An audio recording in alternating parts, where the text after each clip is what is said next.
Jemaat yang dikasihi oleh Tuhan kita Yesus Kristus, selamat pagi. Bagaimana kabar hari ini? Pasti kita semua berada dalam kondisi yang baik. Bahkan lebih daripada itu, kita merasakan kasih Tuhan yang luar biasa menyapa kita di tengah-tengah situasi dan kondisi yang tentunya tidak semua orang menginginkan ini. Yeremia bicara tentang sebuah situasi dan kondisi umat Allah yang betul-betul dalam kondisi yang tidak nyaman. Ketidaknyamanan itu terjadi karena ketidaktaatan mereka. Ketidaknyamanan itu terjadi karena ketidaksetiaan mereka kepada Allah. Ketidaknyamanan itu terjadi karena mereka meninggalkan kehendak Allah dan cenderung mengandalkan kekuatan dan kemampuan mereka.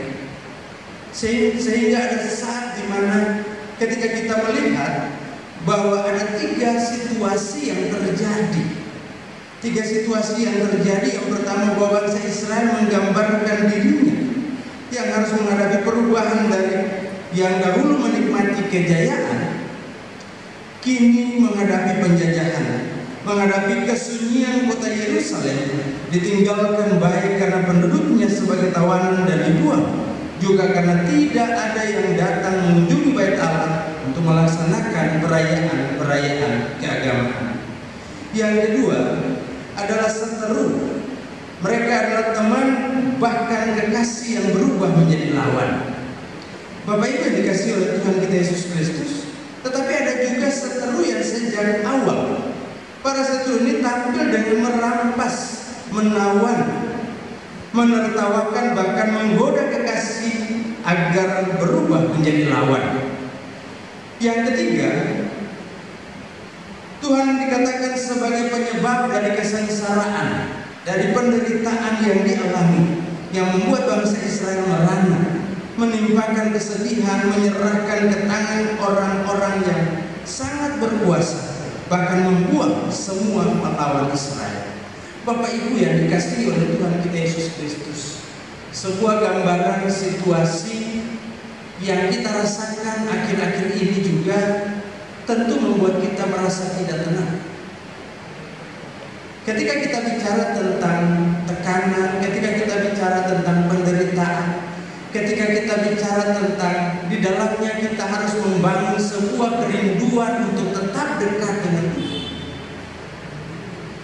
Namun yang terjadi bahwa kita harus membatasi diri kita. Kita harus menjaga jarak dengan sesama kita. Kita harus membuang jauh-jauh rasa untuk tetap bersama-sama dalam sebuah persekutuan yang lebih besar. Tetapi apakah itu memang kita bisa melihatnya sebagai alasan-alasan untuk kita mempersalahkan pihak-pihak tertentu? Misalnya, kita akan bertanya, kemana Tuhan?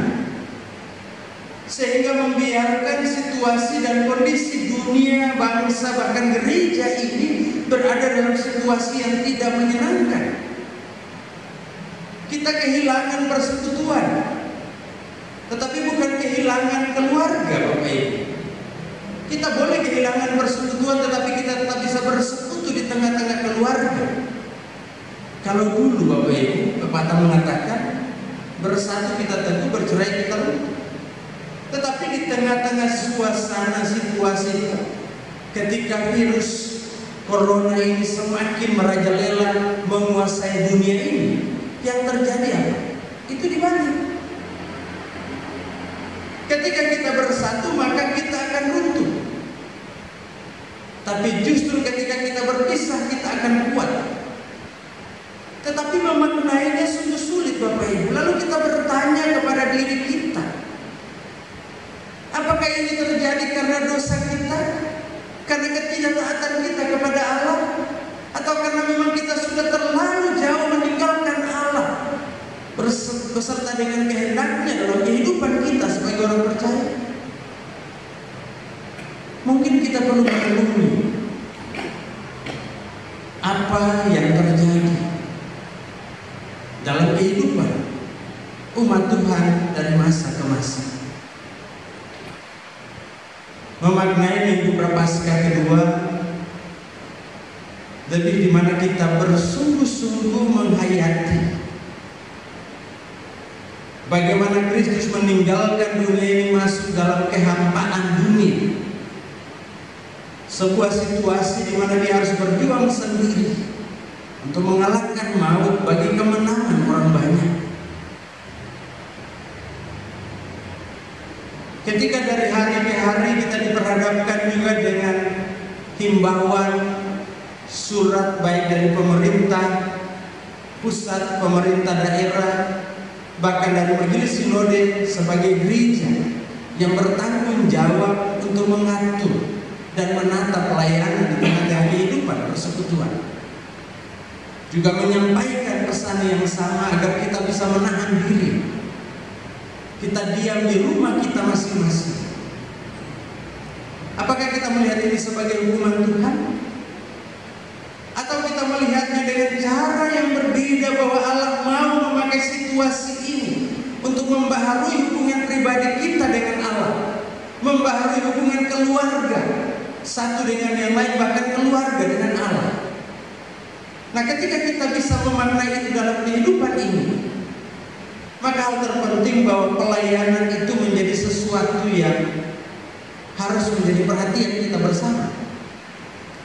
Mungkin saat ini kita tidak melayani sebagai diaken, sebagai penatua di gereja kita masing-masing, tetapi kita melayani sebagai pribadi yang mampu untuk menyatakan kasih Allah lewat keberadaan kita, lewat ketaatan kita,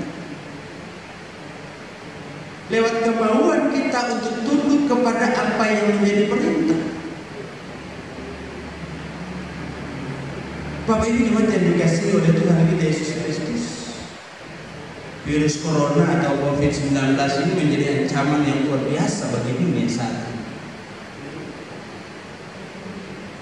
Mungkin sangat mudah kita berhadapan dengan musuh yang kelihatan, tetapi sangat sulit ketika kita berhadapan dengan sesuatu yang tidak kita lihat, tetapi dia terus mengancam kehidupan kita. Ini tentu sesuatu yang tidak menyenangkan. Tetapi kita bicara lagi tentang ketaatan. Orang yang taat akan diselamatkan oleh Tuhan. Ketaatan itu menjadi kata kunci. Taat untuk mencoba melayani diri sendiri, membawa diri menghadap kepada Tuhan. Lalu ketika kita sudah mulai dari diri sendiri, maka kita akan bawa keluarga kita. Kita memelihara kehidupan keluarga kita sesuai dengan kehendak Allah. Banyak petunjuk Bapak Ibu ketika kita bicara tentang bagaimana cara menghadapi COVID-19 atau virus corona ini. Setelah kita telusuri semua, kata kuncinya harus bersih. Ya, kita harus cuci tangan, kita harus mandi ketika kita dari luar pulang ke rumah, kita harus membersihkan segala sesuatu. Kita segala proses step by step itu kita harus lakukan dengan steril. Itu yang pertama. Yang kedua, kita juga menjaga hubungan sosial, yang tentunya tidak perlu terlalu dekat, tidak perlu juga terlalu jauh jaraknya. Yang penting komunikasi terbangun. Kita bisa saling menguatkan dengan media seperti ini. Hari ini gereja yang mendatangi Bapak Ibu di rumah masing-masing.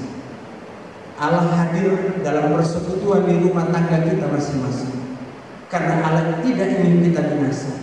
Allah ingin kita berdiam diri menghayati kasih Allah lewat setiap peristiwa kehidupan. Paling tidak kita bisa mengoreksi diri kita masing-masing. Kita bisa melihat apa yang sudah kita lakukan untuk Tuhan.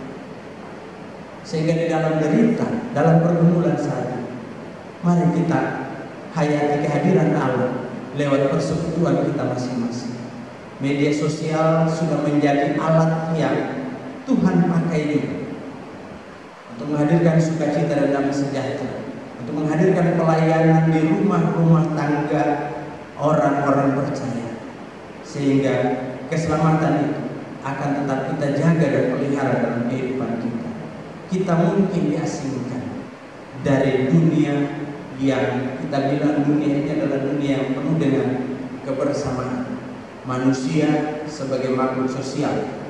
Tapi saat ini mungkin kita akan berproses mulai dari makhluk asosial, lalu sebagai makhluk asosial dengan menghasilkan diri kita masing-masing di dalam kehidupan rumah tangga kita mengawali itu sebagai langkah kita untuk keluar melayani dengan sungguh dalam kesadaran bahwa pelayanan yang sesungguhnya adalah kita mau memberi diri untuk hormat dan kemuliaan nama Tuhan di tengah-tengah dunia ini lewat ketaatan kita, lewat kesadaran kita untuk membangun hidup yang tertib teratur, yang berjalan menurut kehendak Tuhan.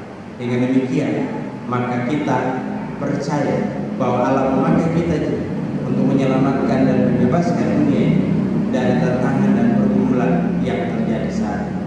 Selamat memasuki minggu kedua Prapaskah. Kiranya dengan menghayati kasih Tuhan lewat pemberitaan firman Tuhan saat ini, maka kita semakin dikuatkan lewat iman dan percaya kita dari hari lepas hari. Tuhan memberkati kita. Amin.